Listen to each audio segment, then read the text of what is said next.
nobody like this. You ain't seen nobody like this. You hear my sound all over town singing. Whoa. You ain't seen nobody like this.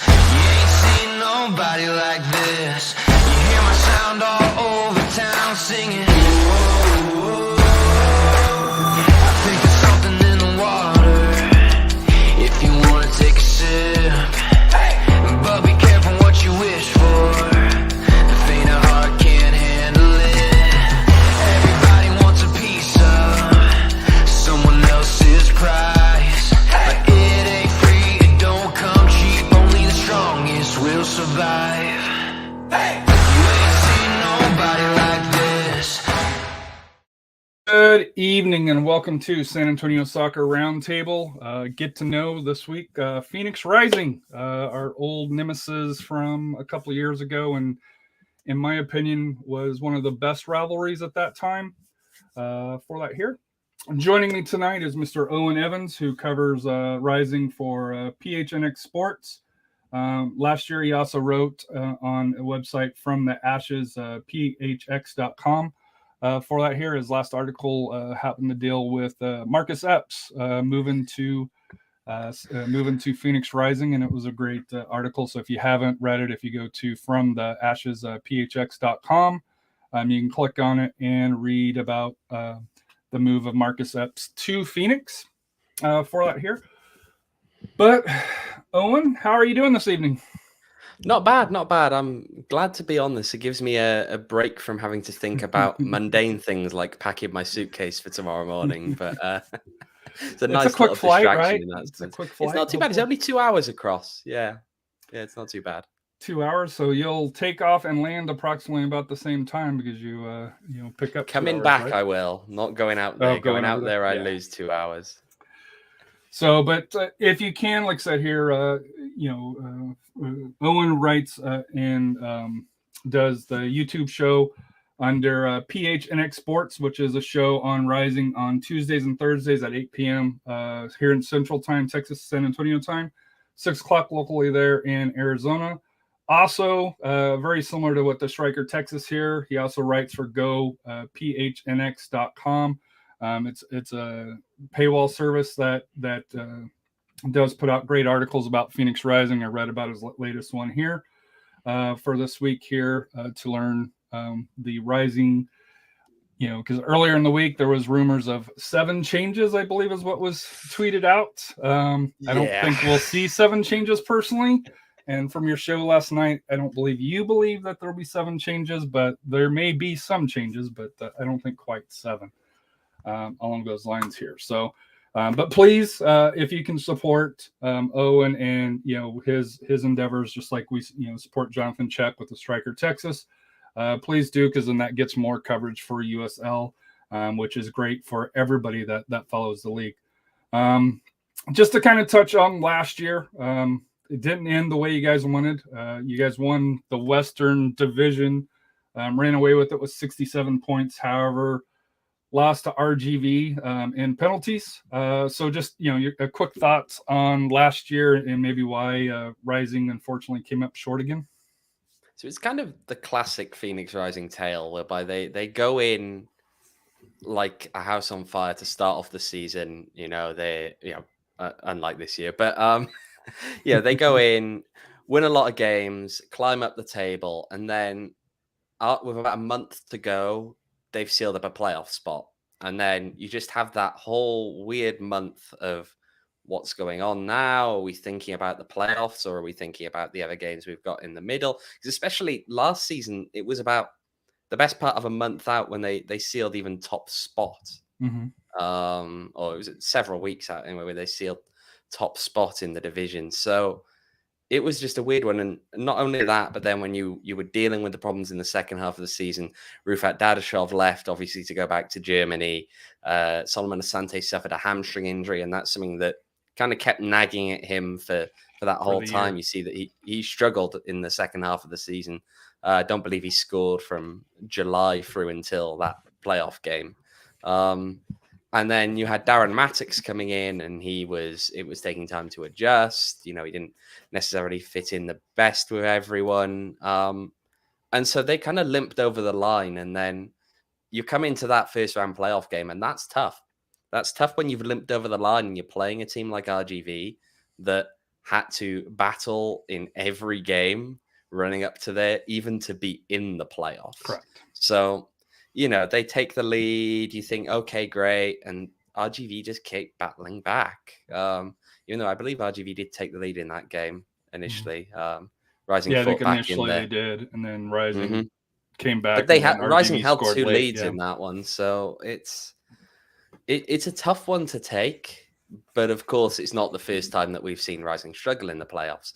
Same thing happened back in 2019 when they knock off Austin and then fall to Monarchs at home. Mhm. It's a hard one because you have to balance like overexerting yourself during the regular season and actually getting the cup at the end of it. It's people don't tend to do both. Yeah, you look at Orange County last year. They got hot at the end and did it the one year that Rising did make it. Unfortunately, 2020 COVID took away the title opportunity against Tampa Bay, which was unfortunate for both clubs because I know everybody in USL was excited about that matchup here for it here. But moving to the offseason, to me, the big change is Solo. Solomon Sante left. His career with Rising, what can you say? If there's going to be somebody that's going to have a statue, it's going to be him.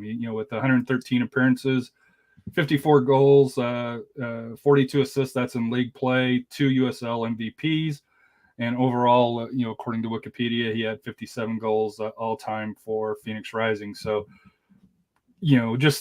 obviously from us, we joke around with this flopping and stuff like that here. There's one instance where, he got fouled, but then he rolled across Toyota Field 2 or 3 times for that here. But for in Phoenix, just what is the legacy that Asante left? It is a shame that sticks with him, and I know why it does because it's justified. Let's be honest. He did have a tendency to make a meal of things. Yeah. But like when you look at the kind of player that he was and what he achieved here in Phoenix, and that he cares about this club. Yes. He cares about this club deeply. If it was up to him, he would have been back here. Really. He still hasn't signed anywhere from my understanding. He still hasn't signed anywhere, but that goes back to the hamstring injury to a degree. He's been struggling with that for even through the end of after the end of the season. It's tough. He's a guy who contributed so much. I mean, he was back-to-back MVP. Mm-hmm. How do you replace that really? And not only that, but he was the captain. He was the captain through that whole time. Drogba retires, and realistically, Solo had been the backup guy there.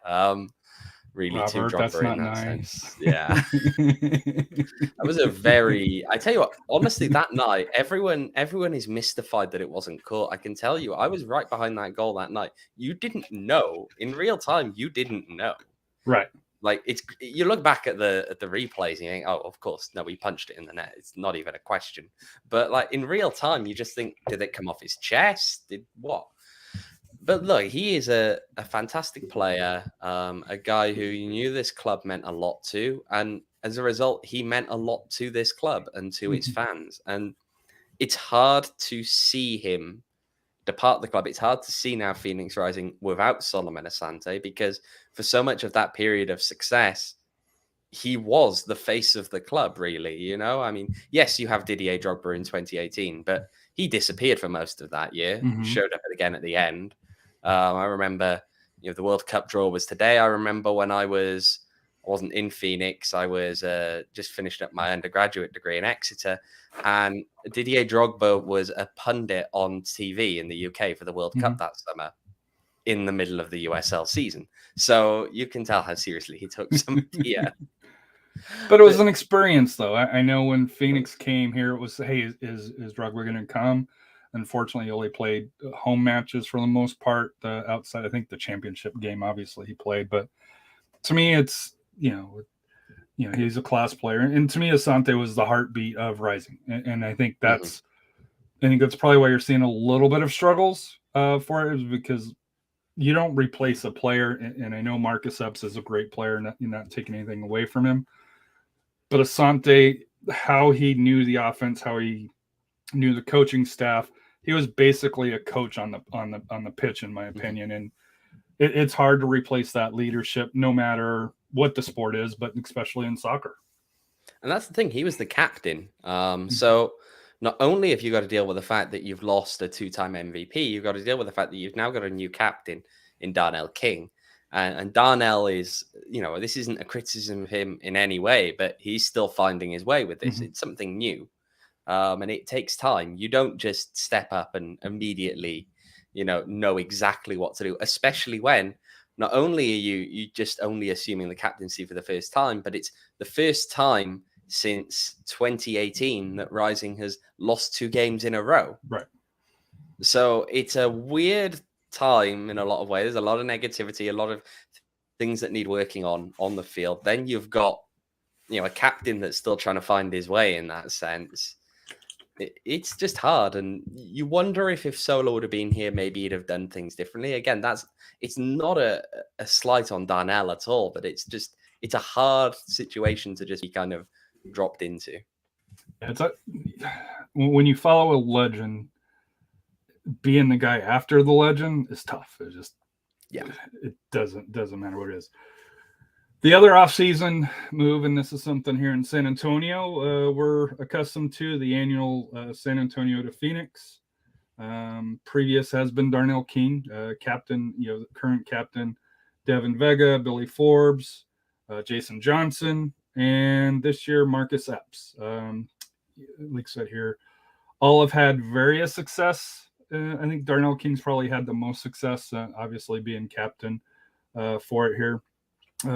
But not getting into too much on Marcus Epps through here, but thoughts on him signing and how the season started out, for him and Rising at this point. I think everybody can agree, outside of the first half against Monterey Bay, where you guys blitzed them for 4 goals, it's been a struggle since then. You gave up 2 to Monterey Bay, in the second half. You lost 2-1 at Vegas. To me, the big shocker was last week, the loss to San Diego Loyal, where I hate to admit it, but Loyal were the better team outside of maybe a 5 to 10 minute window in the second half. Loyal, and that's not something that I thought I would ever say, is the Loyal were a better team in Phoenix. And I think that's the thing that has to be worrisome, is that it's not so much that you lost 2, losing to the Lights is for whatever reasons is the team that always Phoenix struggles with, for whatever reason, that they should just demolish, but it's a team they struggle with.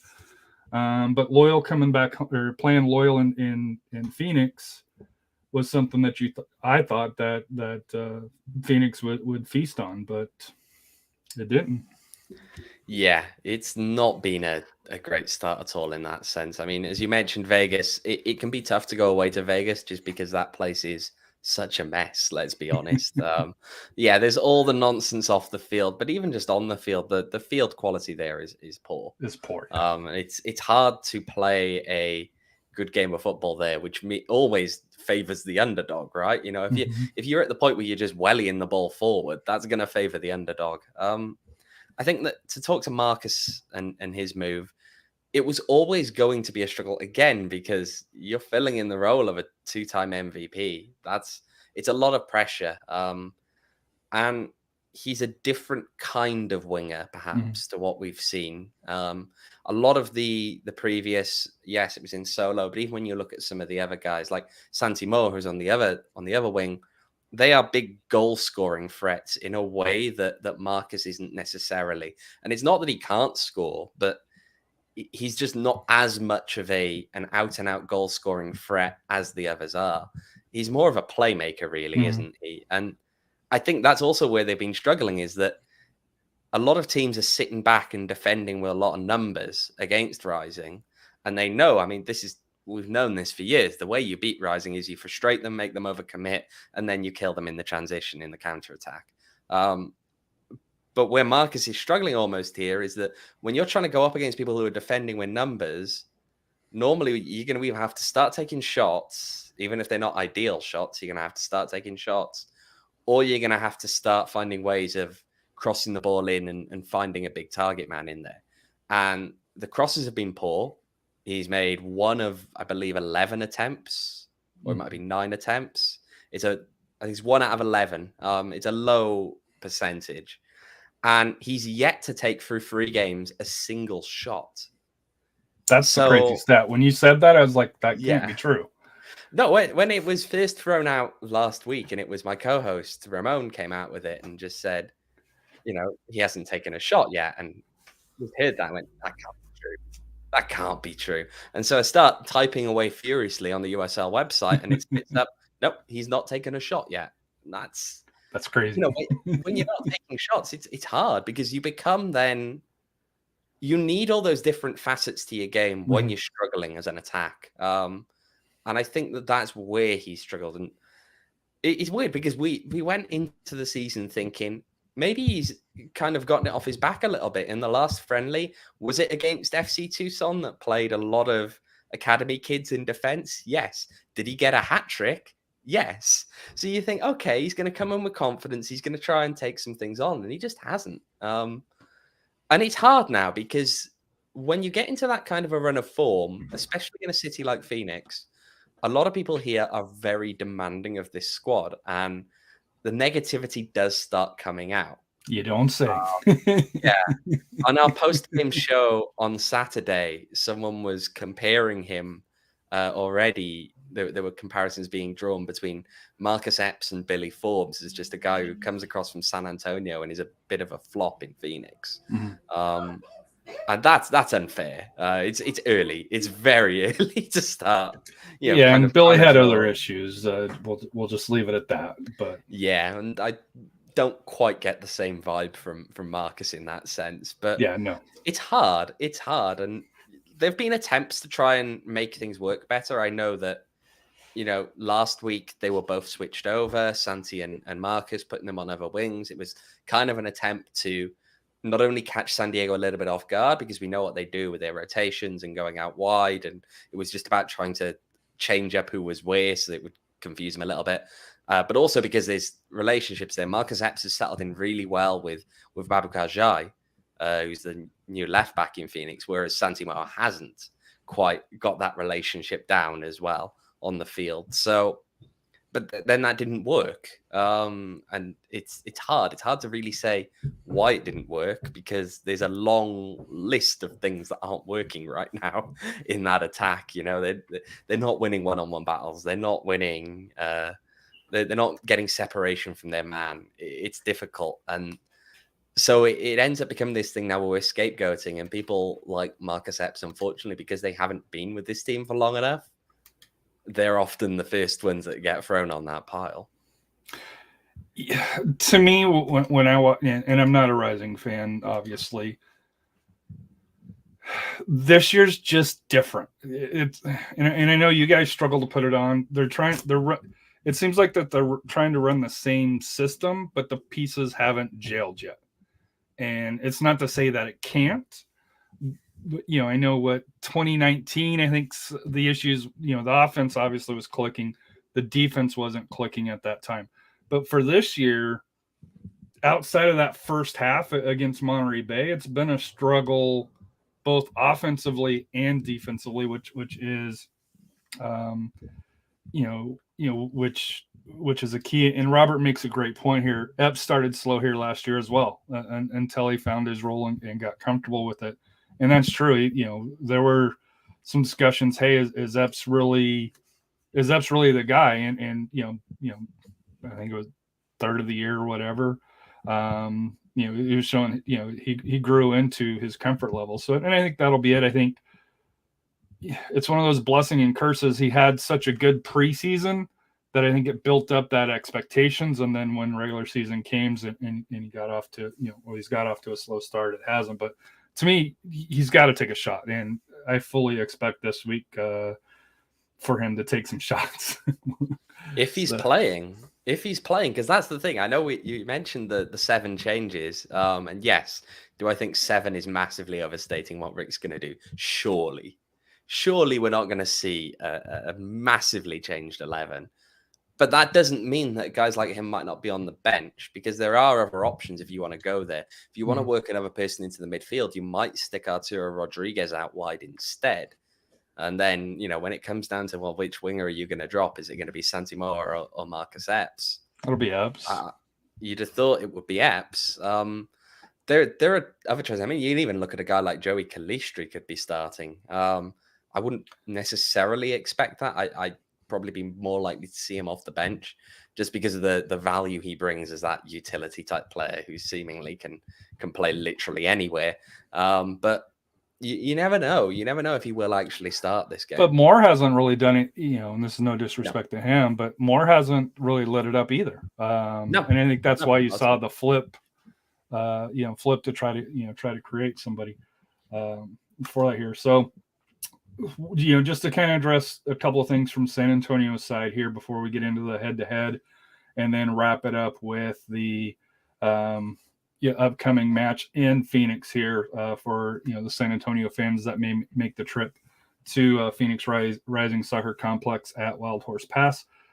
The big news out of San Antonio is Kristen Bonilla retired. He was the starting goalkeeper for 3 games.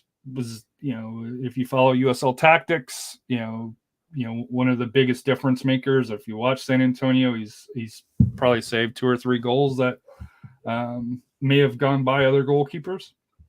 So it'll be interesting to see San Antonio make adjustments. I'm assuming it's going to be Jordan Farr that came in on the emergency loan from Indy 11 for the playoffs and ended up staying. Although Matt Cardoni is also still here, which I think was a surprise for us. The other big thing for San Antonio is they're dealing with injuries. Mane's still out with the upper body. He's going to be out for 12 weeks, so he's not coming back anytime soon. But Deshane Beckford, Santiago Coutinho, PC, and Mohamed Abu are all questionable. To me, the big 2 is PC and Abu. They are the core to the midfield here. Having them back there helps protect the defense, and especially against a quality team like Phoenix Rising, you definitely need to have that. To me, I'd like to see Patino, out there as well as Beckford. Gives more attacking options because, no offense to Edson and down in the valley and RGV, Rising's attack is much better. So. Plus, San Antonio doesn't have a bench right now for that here. So, where it seems like that for Rising, they've got options. I know the big addition, forward-wise, Greg Hurst has also done well, for you guys here. But I'm going to assume PC and Abu play, although they're both listed as questionable because San Antonio hasn't brought in any additional additional players. So I'm going to assume that they play. How do you think that San Antonio and Rising match up? I know San Antonio likes to press, Rising likes to press. When San Antonio plays Rising, it's typically Rising with the ball a little bit more and San Antonio with the counter, which you mentioned earlier has been a weak spot for Rising, especially earlier this year. So your thoughts on the chess match that'll be going on between Rising and San Antonio FC? I think that the main question in terms of whether tomorrow is going to end with a Rising win or probably San Antonio taking it is whether Rising's attack can actually click this time. Because we know that San Antonio don't mind not being the main possessor of the ball. They don't mind sitting back and absorbing that. And the thing we know is if Rising's attack doesn't click, what you're going to find very quickly is they will start to overcommit. Mm-hmm. And it then opens up a lot of spaces for guys. I mean, you look at a guy like David Luera, he's a pretty pacey guy. We know that from his time here in Phoenix. And a lot of people on my show yesterday was saying they were very frustrated that he hadn't come back. So you definitely got a good player there in And David. we appreciate him. He's our leading goal scorer with 2 right now. So but that's the real threat here, and I know that from I sat in on the San Antonio press conference today, and it was those were the kind of messages that were coming out. Is look, we know that they've been shaky on the transition defense, so that's how we've got to try and catch them. And I think that's right. That's where Rising is at its weakest, because when they attack with the kind of numbers that they do, when you see the fullbacks becoming very involved in that attack, and you're reliant then on 2 centre backs who often aren't the quickest, and none of them are the quickest. That's the problem, and it's USL. You can't get everything. You're not finding a centre back that is pacey, knows what they has a good come head on, on this their is shoulders, Rising. They got the biggest and budget. They they get all the star players. I don't know. Blah, A lot blah, of blah, people blah, will tell blah. you that is not the case, and Rick No, would I've be heard the that first too, to tell yes. you that is not the case. Rising does not have the biggest budget in this league. I know that for a fact as well. So, but I let people say it. It's a good long-running joke. Every time it comes up on a random other USL team's broadcast, it always definitely gets picked up. But it's hard, and then they're trying to get back. They've kind of been issues this season where it looks like sometimes in that transition they're almost overthinking. Some of them are kind of staying back off their man and letting them take the shot, and that's a concern. Because that's how you get goals like Evan Conway's goal. It's how you get goals like Vegas Lights' second goal. It creates those kind of opportunities. And I think that ultimately, if Rising comes out looking as weak up top as they did for most of the last game, I think that this is a really good chance for San Antonio to pick up another 3 points. But conversely, if it clicks, you never know. You always get that feeling with a team like Rising that once it clicks, that's it. They're going to score 4 or 5 goals. Yes. Right. It's the kind of players that they're there. If both teams are healthy, these are 2 of the top quality teams that, in my opinion, could rival Tampa Bay, rival Lewis City, as far as the depth and talent that they have. Like I said here, to me, this was such a fun rivalry. So far the series is SAFC with 4 wins, 2 draws, and 3 wins for Rising. The last time that Rising was in San Antonio was probably one of the best games that I ever attended in person, which was a 3-3 draw. Unfortunately, Jason Johnson for Rising scored a goal almost at the death to tie it up. But to me, the talent that was on the pitch that night, and I think you could see it again tomorrow night as well, it's just different when it comes to San Antonio and Phoenix. It's a rivalry.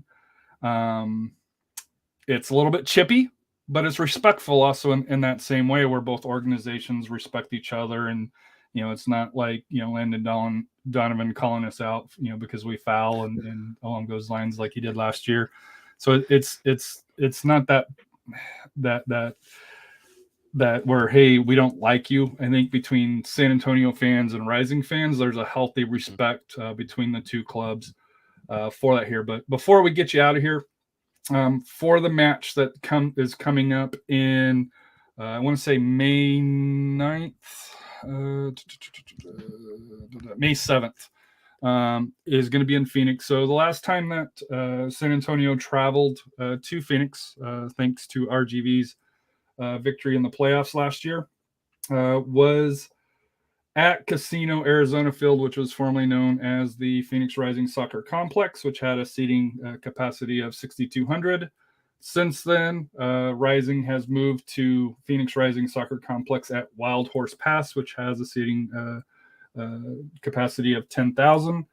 From my understanding, the biggest changes are bathrooms, and parking is much improved here. But kind of game day, if you can kind of tell us what to expect at Wild Horse Pass, especially different from what it was at Casino Arizona Field.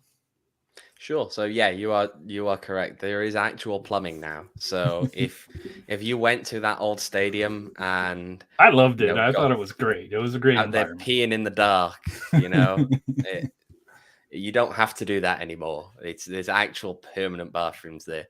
Now a lot of the stadium is very much of the same kind of ilk, Mhm. in that a lot of it is that kind of temporary feel to Pop-up it. stadium. Yeah, it's a pop-up stadium predominantly.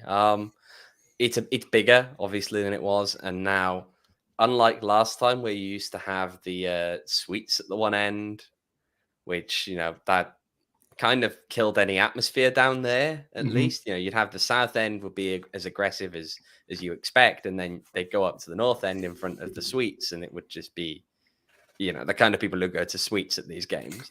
Well, that's now like a new set of bleachers over there, which is predominantly a family end. But that's great because you get these little kids shouting at the opposition goalkeeper now as Correct. well. So it's slightly different language they're using to insult the other team's goalkeeper, but they're still doing that. It is a brand new location, quite you know not quite as close to say like the center of Tempe as Mhm. that old stadium was. You're a little bit further out. It is right next to a freeway though, so that's always helpful. And yes, there is now some.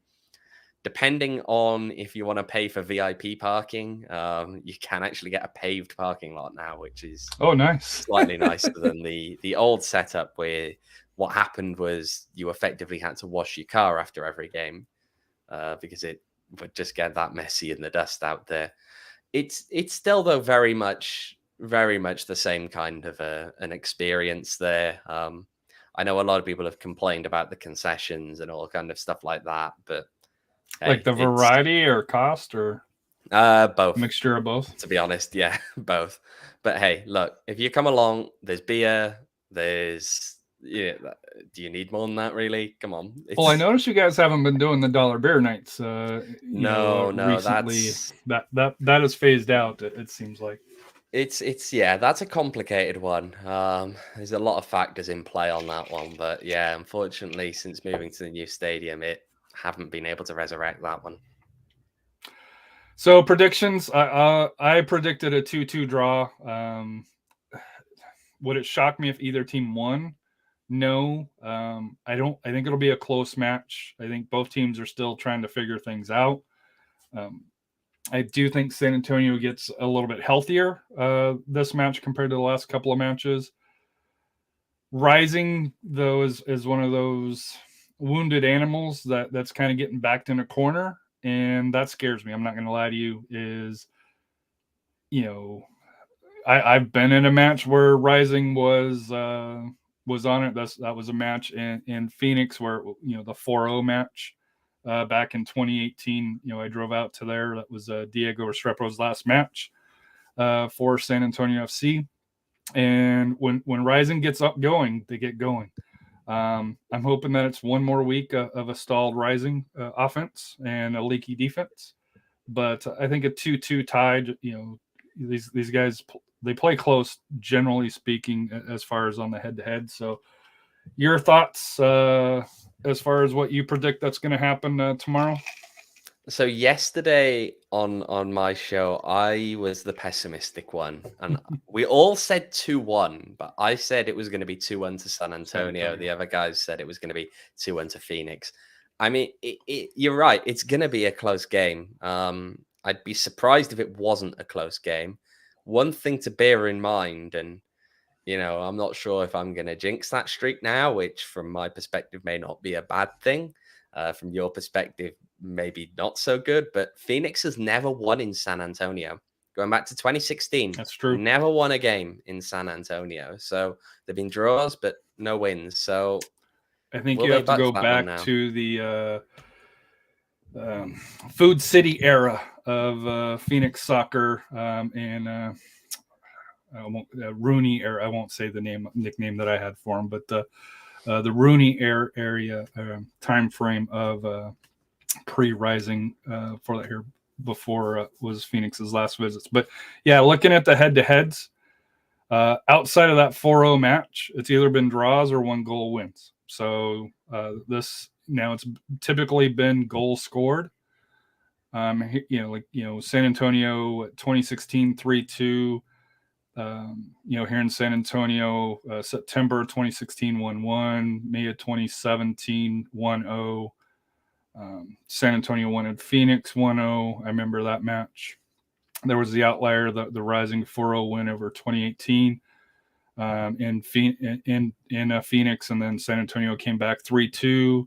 The March 9th one, which we talked about, 3-3, and then last year, September 7th, 1-0, which I don't think you guys had clinched at that point, so it was when you guys were still playing, was through there. So generally speaking, if there's goals, there's going to be multiple goals. If there's not goals, it's typically very defensive. So that's why with this one here, I think both teams can play, hey, if you want to play compact and play defensively, both teams historically can do that. If you want to open things up, both teams have the capability to play that way as well. So should be a fun one. Owen, thank you for coming on. Thank you for taking time out. I did ask, some of my Rising friends on Twitter to say, hey, did you want to come on? And they all chickened out. I know they're scared, for that here. Cristiano, I'm calling you out on that one. For that here. So, but do thank you for coming on, my friend. Like I said here, you've been a great follow for years, and so happy with you that you moved on to the GoPhoenix.com, GoPHNX.com site there to help get your coverage out even to a greater audience. Thank you for having me on here. Thanks, sir. And that'll be it. And we always end the show with What's Life Without Goals. And if you're coming to San Antonio, please stop by the Crocketeers tailgate. Typically opens up, I want to say, around 4 o'clock. Unlike Phoenix, we have a tailgate where you can get free beer, free food. I'll be there, which can be a plus or a minus for that here. But like I said here, it's a fun time. I know there's several Phoenix fans, come over, make the trip, and like I said here, it's a fun event. So please check into the tailgate. Obviously, for 90 minutes, we won't like each other, but please be nice to each other after that 90 minutes and on social media. But what's life without goals? We're out of here.